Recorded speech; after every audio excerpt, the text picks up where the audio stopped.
Hello again YouTube, my name is Bree, and in today's video we're going to be doing another speed paint in my sketchbook. This once again is the sketchbook made by my friend Spofgh. It is the greenish paper, Bockingford tinted watercolor paper, so it is kind of a greenish gray color. And in today's video I am painting Howl from Howl's Moving Castle, but the book version, and we'll get back to that in just a moment. I did want to point out that I am going to be taking this video a bit more slowly than usual. It's still a speed paint, I've still sped it up, but I'm not doing quite as fast as I normally go. I think it's like 6x. And I'm curious what your thoughts are. I did have some requests for some longer videos, especially since I only post every other week, and you know, I skipped one. We'll get back to that too. But if you like the videos a little slower or a little longer, let me know. And if you prefer the much faster versions, you could just go ahead and mute me and watch this on 2x or skip it. But yeah, let me know if it's just way too long for you and you have no interest in this, because I'll keep that in mind in the future. So I guess I'll address that other point first. I do apologize. I missed an entire month a video. That was not my intention. As I mentioned before, I am taking a class, and that class did kind of kick my butt. So I'm getting close to the end. It was just my project 2 weeks ago was completely overwhelming. I probably worked a 45-hour week. I was acting as a manager that week. And then I was working on this, finishing up the unit and then working on the project. And I probably spent another 20 hours on the project on top of the class content itself. So needless to say, by the time I was done with that project, I was completely out of commission for the rest of the weekend and did not even bother trying to make a video. The following week, last week, I did make a video and I was very excited to share it with you. And it looked fine on my camera, but when I put it on my computer, it was completely overexposed and utterly unusable. So here we are, 2 weeks later, finally getting a video out. So life happens. In any case, back to the actual video. So recently one of the Discords I'm in, it's a private Discord for a Patreon account, decided to read Howl's Moving Castle as part of a book club. We haven't really done much with the book club. I think we've read like 3 things together now. So we were bringing it back, and this one had been brought up multiple times. There's a lot of big fans of Diana Winnie Jones, and I may be pronouncing her name wrong. I don't know. But yeah, so we decided to give this a read for the month of May, and then the week after, the sketchbook club prompt was decided to be Howl's Moving Castle, so we could paint either from, or draw or whatever, from the movie or the book. And I decided to try to paint Howl as I saw him in the book versus the movie version, which I feel is quite different. A lot of other people actually painted scenes from the movie, and they're coming out amazing. And in fact, I'm going to link to my friend Raimi. She hasn't posted the video yet, but I'll have the link as soon as she does post it. She did an amazing screenshot repainting in gouache. It's absolutely gorgeous. So you should definitely check that out if you're interested in more Howl's Moving Castle content. So, I wasn't sure what to do. I love reading. I'm such a huge fan of books, and I always want to make fan art, but while I might have an idea in my head of what the character looks like, I have such a hard time putting that to the page, and then I panic. What if I've totally messed this up and it's not even remotely correct? So I don't know. I have a love-hate relationship with painting characters from novels, despite my complete passion for them. But in this case, I've gotten a little practice lately, so I recently painted 3 different book characters as part of my 6 fan arts challenge I'm doing on Instagram right now. So if you're interested in that, you could check out the link. I linked to my Instagram in the description. But I did Stormlight Archive, Farseer, and another series I actually haven't read, but someone requested it. So I'm trying to get more comfortable with book fan art because I definitely want to do more of it. I really want to do more Farseer fan art and Stormlight Archive, actually. So I've had a bit of practice recently. But for me, Howl's Moving Castle is just such a popular series, well, a popular title because the movie is so popular.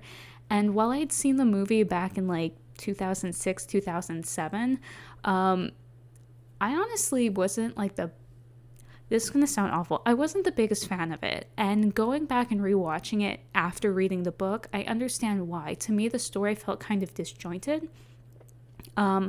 And honestly, I really liked the book story. I think it was a lot more cohesive and all the elements really worked together really well. And I thought everything was resolved very beautifully.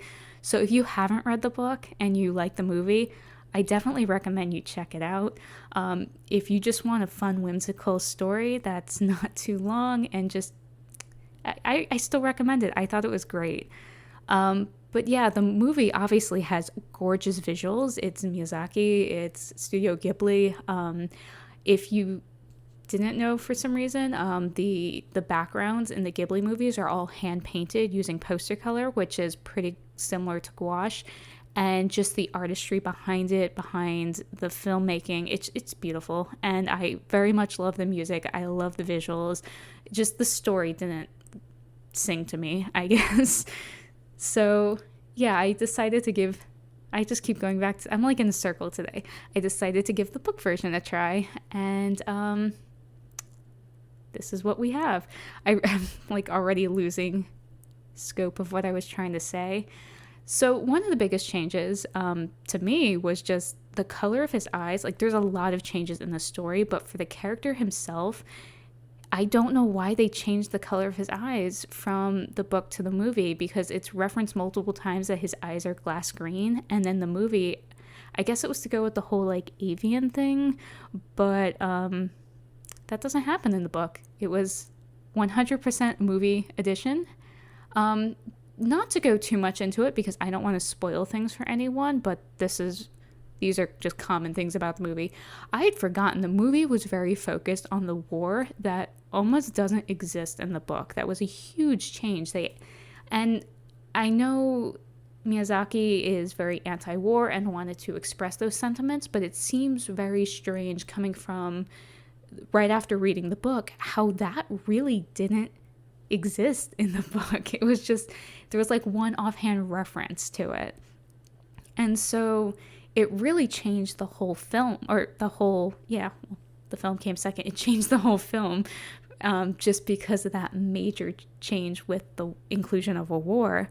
But otherwise, I found Howl to be like, how do I put this? He was less likable right off the bat because it wasn't like, oh, look, he's just like this because he's against the war and he doesn't want to fight. It gave him a different introduction to his character and his personality, and things just took longer to develop. So in the beginning, he wasn't as likable, and I still liked his character in the long run, but it was just a big change. Beyond that, yeah, just some things like Markle in the movie is Michael in the book. He's older and has a much different role. And one of the things that really amused me was that Hal basically spends all the money he gets. He does not save at all, and Michael like ferrets away money to have savings so they don't go completely broke. So just because that was a personality quirk that was different that I found interesting, I incorporated a coin into this. I don't know. I didn't put too much thought into it. I'm exhausted. I did a project again this weekend for my class. This one only took maybe 10 hours, but I was still really tired by the time I got to this, and it's okay. I don't want to burn out. It's fine.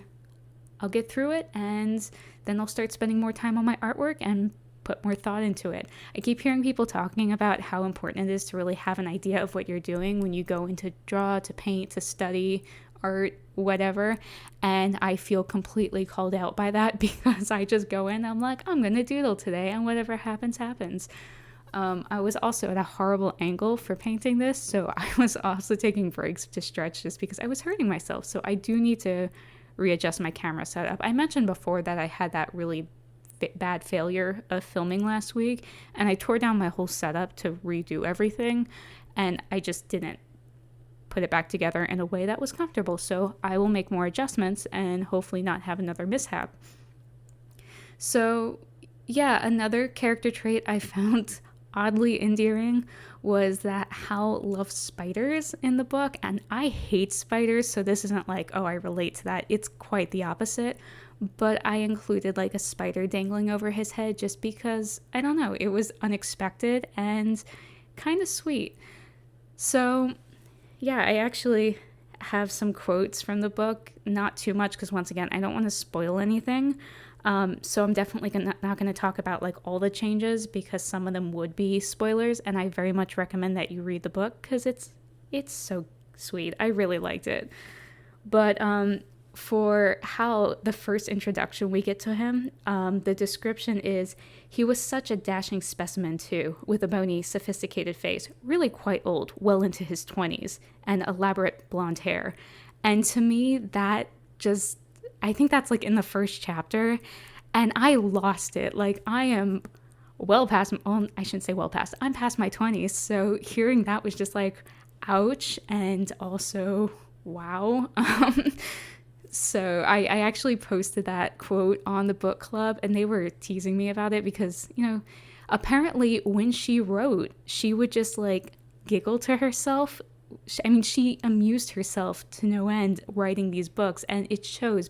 It's just little charming things like that. But also, I feel so old. I should point out something about the painting, I feel, because I'm going much slower, but I haven't said anything more about it. So I don't know. Just skipping right past that for now because I'm going completely blank there. Yes, okay, I'll try.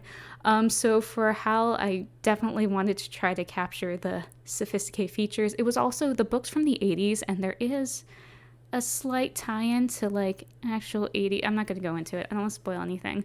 But so I definitely wanted to give him that kind of longer, less ruly or somewhat unruly hair, because it felt fitting. I definitely wanted to focus on those higher cheekbones and definitely those green eyes. I know he wears a blue and silver suit for a lot of the book. He really wears two different suits, and I actually put on like a long sleeve shirt to be able to get some reference shots on how the sleeves would buckle.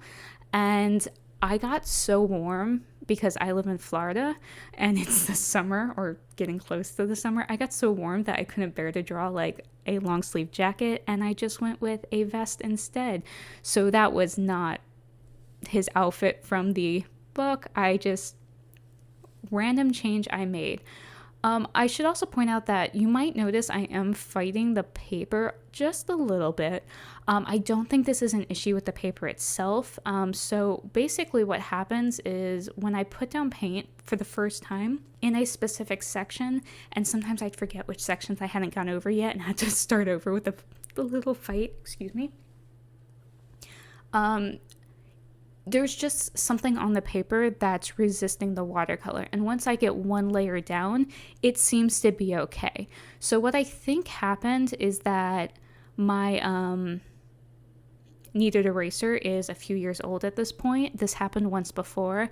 And I think what happened is just over the years, it's collected oil from my hands. And it's not just when I use it on paper. I tend to fidget with it, which doesn't help it out. And so I think the oils from that kneaded eraser, as I go over the graphite to pull some of it up to make the pencil lighter before painting on it, I'm depositing some of those oils back on the paper, and that's what's happening. So that first time I go over it, I think what I'm doing is fighting or working off the oil, and then after that it's fine. So when I go over the first layer, like when I went over the vest, it was a little spotty and uneven. I think it was most noticeable there because it was the biggest solid color. And I think that's all it is. I don't blame the paper itself. I blame me. I'll go ahead and change out the kneaded eraser. I do have another one wrapped up somewhere because I bought a 2-pack originally. And if it's better after that, then yeah, that's what it was. So kneaded eraser hygiene.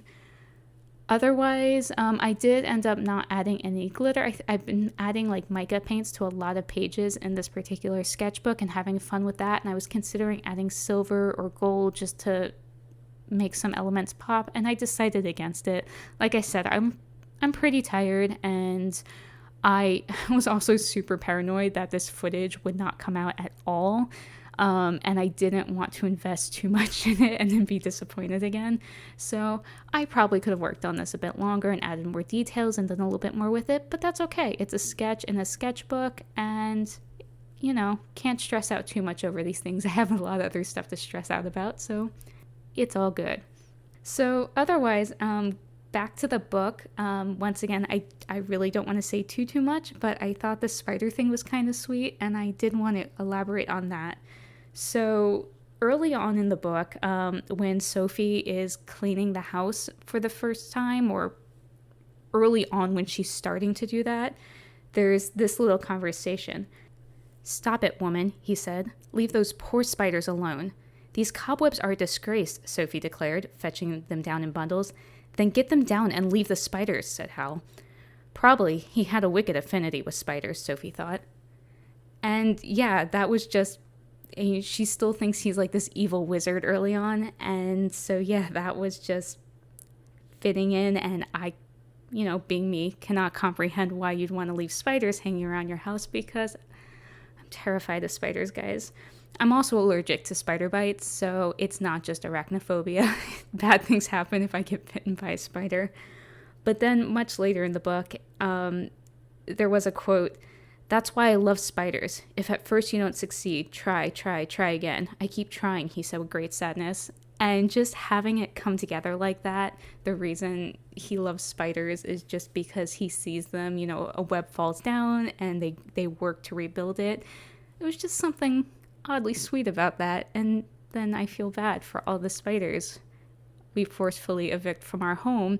My husband tries to save them. He'll catch them and send them back outside. I'm too afraid to get close to them, so I'm not really killing them. But I'll think about that now and feel bad if I remove a web. Yeah, poor spiders. So I did want to include that element. I don't have any other quotes from the book. Those are the only ones I had flagged as I was reading it on my Kindle. So anything else I thought of that I'm like, oh, I could go back to that point, probably would be semi-spoilery, so I'll just skip that altogether and let you guys read it for yourselves. I mean, once again, it's a pretty short book. It's really charming. It's very whimsical. The world is very unique. And I really, really liked it. I've been reading some good books this month, but this one just really, it made my heart happy. I'm so cheesy. Otherwise, I'm not used to doing this much talking, so now I'm not sure what to say. I better get used to conversing again, because we got the notice that we will be going back to the office in July. I have not worked in an office in 15 months now, and that's just wild to me. It's 14 months. It'll be 15 months by the time we go back. So it's going to be a change. I have to get used to speaking again. Granted, this is completely different because I'm not talking to anyone. I'm basically talking to myself and then posting it online for other people to listen to. So I guess a little bit about the painting. Again, I'm just bouncing back and forth. This is completely unplanned as usual. So yeah, for this particular one, like I said, I'm using my sketchbook made by my friend Sophie, or Spofgh, and it's the greenish paper because I really wanted to keep reminding myself about the green eyes. I was surprised. I guess I noticed the paper less over time. I think the green paper isn't as noticeably green as, say, the blue one or the yellow one, so it made it easier just to focus on the painting and not be too concerned, which is kind of weird because when I did the previous one and his butt's just sitting on the page, the bird boy angel guy, I was really worried that the green paper was going to make him look sickly, and I was less concerned about it this time. I'm using my Schmincke watercolors, so they are a little bit more opaque, which helps. I think I used Daniel Smith the last time. But yeah, I mostly focused on a limited color palette. I use a lot of yellow ochre. I can't remember what the cool red in this particular, it might be carmine. And then also they're just very basic red. Actually, I have it. I have the little cheat sheet right here. I guess I could use it. So yeah, Scarlet Red is the warm red, and then Permanent Carmine is the cool red that I really use. I also use the yellow ochre. Oh, yep. It's yellow ochre. I forget, there's some interesting repeats in this particular palette. And then I use the Delft Blue, I believe it's called. I think that's the PB60, which is similar to the is an Indent Throne Blue in Daniel Smith, and I've become really attached to that color of late. And then I use indigo as well, just for that darker, more or less saturated blue, I guess. It's kind of denim-like. And then later for some details in the hair, and I guess in the vest I used some Payne's Gray as well. And then in the hair I did end up using some sepia to help get the darker colors, but also desaturate them and keep them kind of blondish. And then some just random other colors thrown in from time to time. Oh, and then the green for the eyes. I think I used Phthalo. I thought way too long about that Phthalo green and a little cobalt green deep mixed together.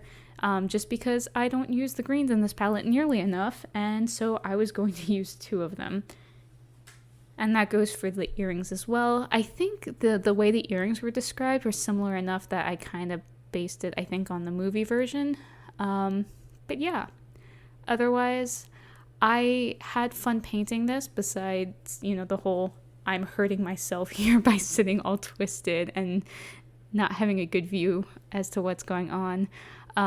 I definitely made mistakes painting based on the fact I couldn't see what I was doing well enough, and then would go in and try to fix them later. I know I did fix one of the eyes off camera just because I didn't realize how wonky it was. And luckily this paper does lift fairly easily, so that wasn't an issue. Yeah, it's not like working with a very staining pigment or a very absorbent paper where once it's in there and it's not moving. You could definitely make some little changes after the fact. Otherwise, yeah, I'm not really sure what else there is to talk about. So if you have any questions, let me know.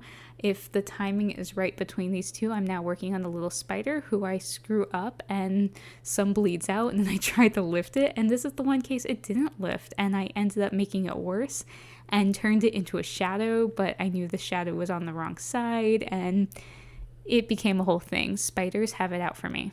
That's all I can say.